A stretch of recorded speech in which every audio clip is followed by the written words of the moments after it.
All right. Hi, everyone. We are live, and I'm so happy to be sharing space with all the members at the table here today. So, good morning, everyone, and a very good morning to our audience watching as well.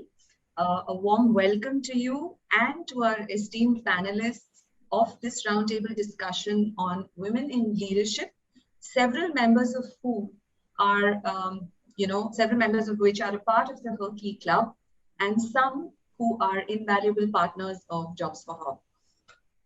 For those of you who don't know, the Her Key Club is Jobs for Her's platform for rising women leaders, ambitious women, driven women, unapologetic women. Through challenging content, powerful networking, and thought provoking events, the club is that space, a non judgmental, safe one that these women have been seeking out to grow personally and professionally. We're here today to dive deeper into the why, what, and how of the concerning dipping numbers of women in senior leadership ranks in an effort to slowly but surely tip the scales right. Dear speakers, we thank you for taking the time to be here today. We realize how swamped your calendars are, and some of you are joining us besides being in different time zones. We truly appreciate it. This is for our viewers online. If you have any questions for our speakers, put them in the Q&A window to this particular meeting, and we will do our best in getting them answered at the end of this session. I will now come around the room, and if you could introduce yourself with your name, designation, and company, followed by your take on this question. Why do you think it is important for corporate India to have more women leaders? Let me begin. I'm Kajal Ahuja, guardian of the key at the Her Key Club. Well, for every possible reason, we need women in larger numbers in senior management levels. There's always two sides to a good story, and just as much as men do, women too add to the quotient of growing businesses through their perspective, experience, and skills. And no story was ever just with only one side heard or seen. Through the backing of intensive research, we've seen how businesses and economies thrive when we have an equal or higher representation of women on their teams. So more than anything, I think it's a business imperative. Coming around now, can we begin with Prerna Goyal, please? She's joining us all the way from London, and I think it's about 5:30 a.m. in the morning, if I'm not wrong, Prerna. That's right. Yeah. So good morning, everyone. So my name is Prerna Goyal. I'm head of customer experience at Clearbank. I am also the co-founder of two startups, one investment fund and a medical clinic, both in India. So why do I think we should have more women in corporate India? I think it's not just corporate India; it's around the world. I think there's a really interesting saying which says our unity actually lies in our differences, and it lies in our diversity. I think diversity of thought, diversity of experience, diversity of just approaching problems in different ways, I think is what makes us more powerful. It drives the right outcomes and allows us to solve problems in a more meaningful way. And I think you can only have diversity when you have all kinds of diverse genders and racial orientation, sexual orientation, all kinds of diversity. And women obviously play a big role in that.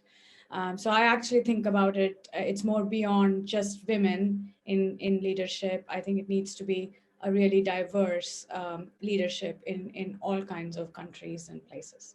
The question that I'll come around the table with now is, what was the biggest roadblock that you faced in your career? I left India when I was quite young. So I've worked outside of India for quite some time.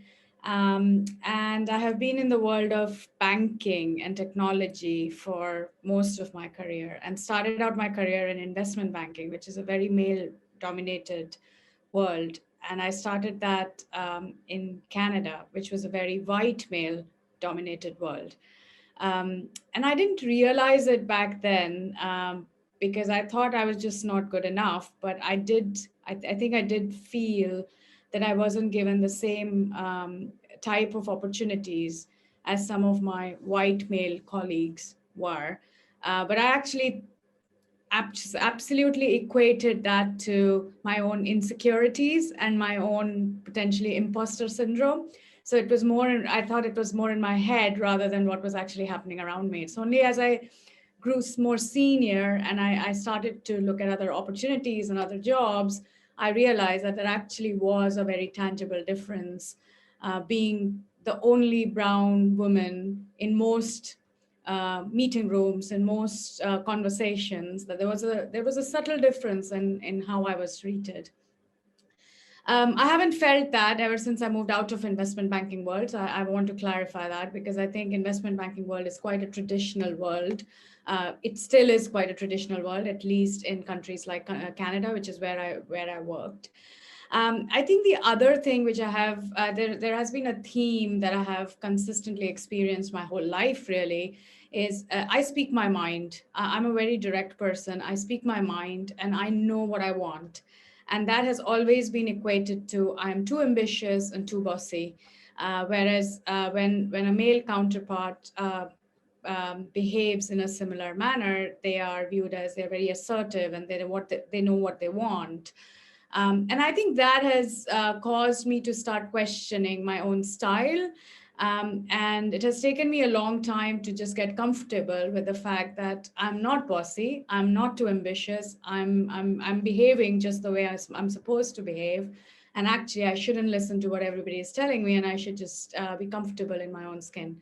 So I think it's there are themes that I have seen and experienced which have probably caused me to not be comfortable in my own skin, and I think that has probably caused the biggest roadblock, because when you start questioning your own abilities, you actually don't bring the best version of yourself to work. You actually bring less than yourself to work, and that becomes a self-fulfilling prophecy of you not actually achieving what you want to achieve. So I think the biggest roadblock has been in my own mind, in my own head. I'm not saying things don't happen outside in the outside world and you don't have differences and experiences which are suboptimal. But I think the roadblocks are what I created for myself in my own head. Actually, the moment I removed those roadblocks and those thought processes from my own mind, I actually could navigate the corporate world much more effectively and achieve what I wanted to achieve. Absolutely. And haven't we heard so much of this from the women around? Yeah, well, the voices outside, when they fail to start, influencing the voice that we have inside, yes, I can absolutely resonate with what you're saying. The second question at the table would be, what program or policy or initiative at your company has contributed significantly to increasing a woman's rise up the ladder?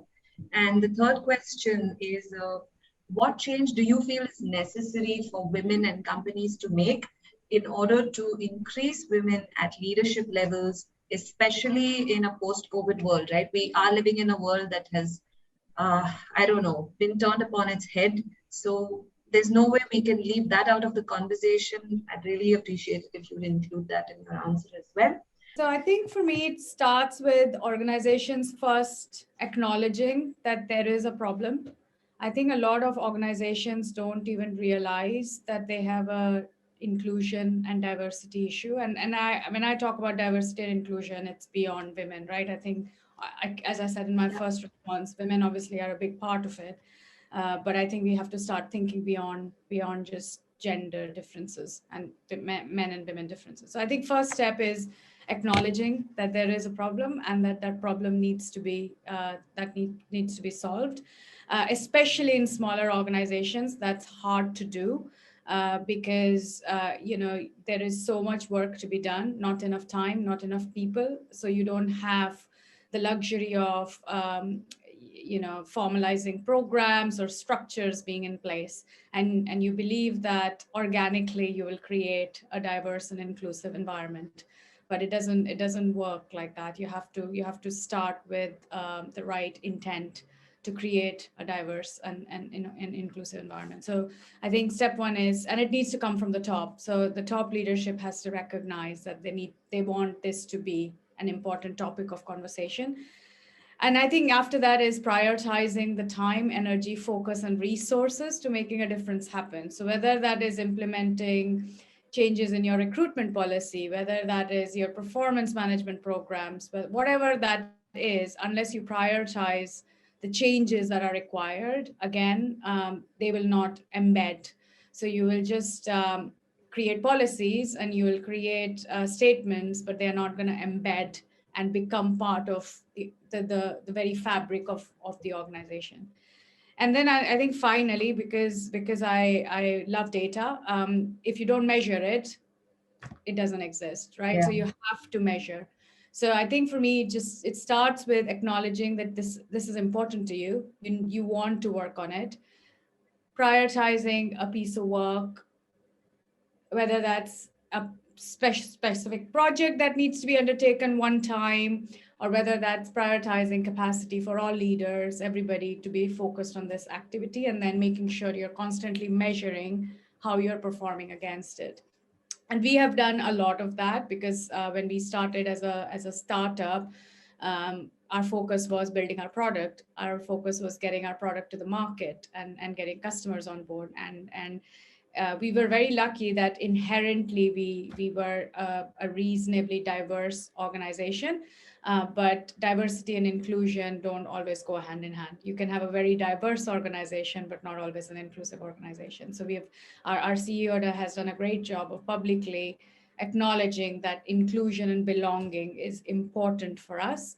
And we have prioritized capacity and resources and money to make a difference. And we have started to measure the baseline, how we are doing and how we're going to improve. And I think that has made, I think that gives a very optical, a tangible signal to everybody that this is important and this is not something we're just saying for the sake of saying it. This is where we are putting our money where our mouth is. So I think it's very important to do that.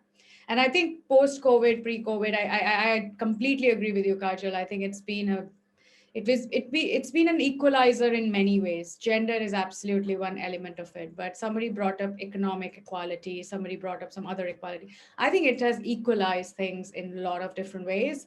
And I think it's going to be, and it has changed the way we are going to operate. We're not going to go back to how we operated before. There will be a change.